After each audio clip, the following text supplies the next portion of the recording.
Words can't capture the significance of this moment, and there it is. Gukesh आज जो जिन्होंने chess की आज जीते और चैंपियन बने, द यंगेस्ट 18th चैंपियन बने हैं, डिंग लायरन को हरा के, जो कि 32 साल की एज थे। ये भी भारत को आज इसकी मुबारक बनती है। जो मायूस होकर महंगाई, बेरोजगारी और गैर यकीनी मुस्तकबिल से मजबूर होकर अपनी जिंदगियां तक दांव पर लगाकर गैर कानूनी तौर पर मुल्क छोड़ने पर मजबूर हो गए। मोदी साहब ने भी मुबारक दी है उनको ट्वीट करके। ड्रेन पाकिस्तान का एक सीरियस इशू बन चुका है।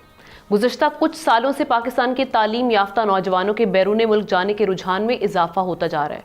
चाइना आज एक नया द यंगेस्ट नया चैंपियन जो आया है हम चेन्नई भारत से, तो ये एक बहुत बड़ी खबर थी मेरे ख्याल में। अच्छा, जुल्म की इंतहा देखिए कि ये पाकिस्तानी अपने मुल्क में तो बदहाल थे ही।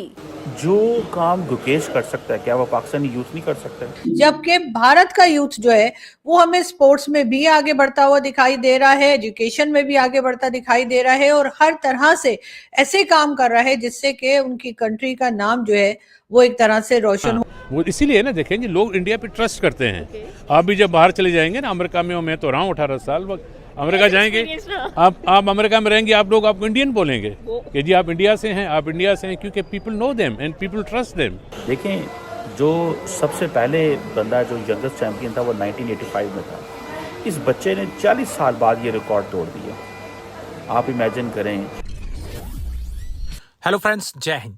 हिंदुस्तान स्पेशल में आपका स्वागत है दोस्तों। शतरंज की दुनिया के नए शहंशाह गुकेश डोमाराजू यानी गुकेश डी को उनकी मेहनत का इनाम मिल चुका है। भारत के इस युवा ग्रैंड मास्टर ने चेस वर्ल्ड चैंपियनशिप का खिताब जीतकर इतिहास रच दिया है। सिर्फ 18 साल की उम्र में यह उपलब्धि हासिल कर गुकेश सबसे युवा वर्ल्ड चैंपियन बन गए हैं। उनकी इस ऐतिहासिक सफलता के बाद अब इनामों की बारिश हो गई है। वर्ल्ड चैंपियन बनने पर तो इनाम मिला ही, अब तमिलनाडु सरकार ने भी गुकेश को 5 करोड़ रुपए का इनाम का ऐलान किया है। सिंगापुर में खेली गई वर्ल्ड चैंपियनशिप में 14 राउंड की कड़ी टक्कर के बाद भारत के उभरते हुए चेस स्टार गुकेश ने चीन के डिफेंडिंग वर्ल्ड चैंपियन डिंग लेरेन को 7.5, 6.5 के स्कोर से हरा दिया है और पहली बार यह खिताब अपने नाम कर लिया। इसके साथ ही विश्वनाथ आनंद के बाद वर्ल्ड चैंपियन जीतने वाले वो भारत के सिर्फ दूसरे भारतीय खिलाड़ी बन गए हैं। वही सिर्फ 18 साल की उम्र में यह सफलता हासिल कर उन्होंने महान खिलाड़ी गैरी कास्परोव के सबसे युवा वर्ल्ड चैंपियन बनने का रिकॉर्ड भी तोड़ दिया है। गुकेश आज जो जिन्होंने चेस की आज जीते और चैंपियन बने, द यंगेस्ट 18th चैंपियन बने हैं, डिंग लायरन को हरा के, जो कि 32 साल की एज थे। ये भी भारत को आज इसकी मुबारक बनती है। मोदी साहब ने भी मुबारक दी है उनको ट्वीट करके। थर्सडे सिंगापुर के अंदर ये मैच था, तो मैं भारत को इसकी अपने दिल से इसकी मुबारकबाद देना चाहूंगा। चाइना आज एक नया द यंगेस्ट नया चैंपियन जो आया है हम चेन्नई भारत से, तो ये एक बहुत बड़ी खबर थी मेरे ख्याल में। दूसरा, पाकिस्तान के हालात अगर देखे जाएं तो वो तो ऐसे ही है। आप इस वक्त पिछले 2 दिनों से सबसे बड़ी खबर जो ये थी कि फैज हमीद साहब हमारे पिछले ISI के हेड जो हैं वो क्या गुल खिलाते रहे हैं। क्या वजह है कि पाकिस्तान का यूथ जो है वो आगे नहीं बढ़ पा रहा, ना एजुकेशन में और ना ही किसी और फील्ड में, चाहे आप उसको स्पोर्ट्स ही में देख लीजिए। जबकि भारत का यूथ जो है वो हमें स्पोर्ट्स में भी आगे बढ़ता हुआ दिखाई दे रहा है, एजुकेशन में भी आगे बढ़ता दिखाई दे रहा है और हर तरह से ऐसे काम कर रहा है जिससे कि उनकी कंट्री का नाम जो है वो एक तरह से रोशन हो या और आगे प्रोग्रेसिव तरीके से भारत आगे बढ़े। जबकि पाकिस्तान का यूथ जो है वो एक तरह से एक्सट्रीमिस्ट होता चला जा रहा है। अब आप यही साहब को देख लीजिए कि ये यूके यूनिवर्सिटीज इन्होंने डिग्री ली, लेकिन उसके बाद ये लब्बैक वालों का बैनर लेकर और वहां स्टेज पर अपनी डिग्री लेने से पहले लब्बैक के नारे लगाते हुए दिखाई दिए। जबकि भारत का यूथ जो है वो आप जानते ही हैं कि अभी कल की ही बात है कि ये वर्ल्ड में सबसे यंगेस्ट चैंपियनशिप जो है ये चैंपियन जो है वो बने हैं और चेस में इन्होंने जी सबसे यंगेस्ट यानी 18 ईयर्स इनकी उम्र है और उसमें इन्होंने दुनिया के सबसे बेहतरीन खिलाड़ी होने का और चैंपियन होने का एजाज भी हासिल किया है। लेकिन पाकिस्तान का यूथ हमें ऐसा दिखाई नहीं देता। पाकिस्तान का यूथ हमें एक तरह का एक्सट्रीमिस्ट दिखाई देता है जो हर बात में रिलीजन को लेकर आता है, हर बात में जी तुम्हारा रिलीजन क्या है या तुम किस फिरके से हो और इसी किस्म की बातें करता दिखाई देता है। यही वजह है कि भारत हमें हर जगह आगे दिखाई देता है और हम उसके ऊपर बजाय अपने ऊपर काम करने के उसको देखकर हम उसके ऊपर जलते कुड़ते रहते हैं।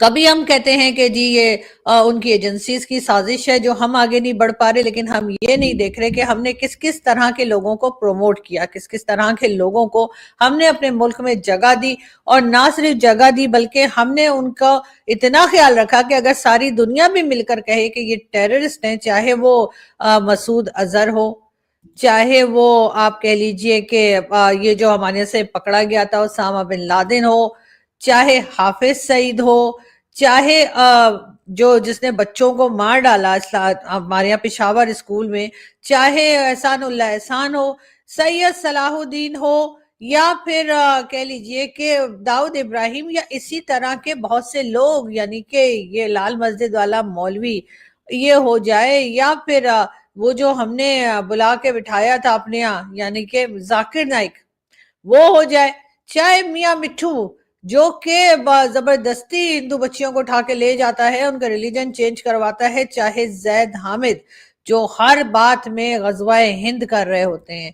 हमने इसी तरह के लोगों को अपने यहाँ जगह दी, हमने इसी तरह के लोगों को अपने यहाँ पनाह दी, हमने उनको प्रमोट किया, हमने उनको फंड किया, और उसके बाद हम उम्मीद ये लगाते हैं कि हमारे यहाँ से कोई ऐसी यूथ निकले जो जाकर वर्ल्ड बैंक, IMF या फिर किसी भी मल्टीनेशनल कंपनी में CEO लग जाए, या फिर हम ये उम्मीद लगाते हैं कि हमारे यहाँ से ऐसी यूथ निकले जिसको देखकर लोग डरें घबराएं नहीं। अब तो हाल ये हो गया है कि चाहे वो यूरोप हो, कनाडा हो, अमेरिका हो या गल्फ कंट्रीज, हर जगह पर हमारे लोगों से यानी पाकिस्तान के लोगों से, पाकिस्तान के सिटीजन जो हैं उनसे लोग घबराने लगे।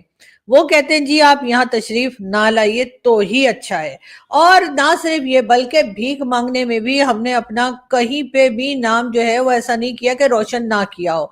यहाँ चाहे हम यूरोपियन कंट्रीज में जाएं, चाहे गल्फ कंट्रीज में जाएं, चाहे सऊदी अरेबिया, UAE या कहीं भी पहुंचे, वहां हम भीख मांगने से पीछे नहीं रहते। मगर ये जरूर है कि हम ये चाहते हैं कि सारी दुनिया हमारी इज्जत करे। हम सारी दुनिया में ये बताना चाहते हैं कि हम इस्लामिक कंट्री में रहते हैं और इस्लामिक कंट्रीज के हम चौधरी हैं। तो ये बताने के लिए हम बहुत बेचैन रहते हैं, लेकिन हमारी यूथ का हाल ये है कि वो जगह जगह पर आपको जो है वो हर जगह आपको रिलीजन बेचती दिखाई देगी, आपको हर जगह ये बताती हुई दिखाई देगी, ना सिर्फ रोड के ऊपर, यूनिवर्सिटीज में, स्कूल, कॉलेज, मदरसे में, बल्कि आपको सोशल मीडिया पर भी मजहबी दर्स देती दिखाई देगी। आपको जगह जगह बताया जाएगा कि अगर आपने ये ना किया तो आप इस्लाम से बाहर हैं, अगर आपने वो ना किया तो आप वाजिबुल कत्ल है, यानी आपको मारा जा सकता है, सर तन से जुदा, और न जाने इस तरह के कितने ही नारे किस तरह से जाकर अपने ही लोगों को भी जब ये सुसाइड बॉम्बर्स पहुंचते हैं और नारा लगाकर इस्लाम का, और वहां पर दूसरों को भी मार देते हैं और खुद भी मर जाते हैं, उस वक्त इनको क्या लगता है कि वाकई में ये जन्नत में जाने वाले हैं और वाकई में दुनिया को इन जैसे लोगों की जरूरत है।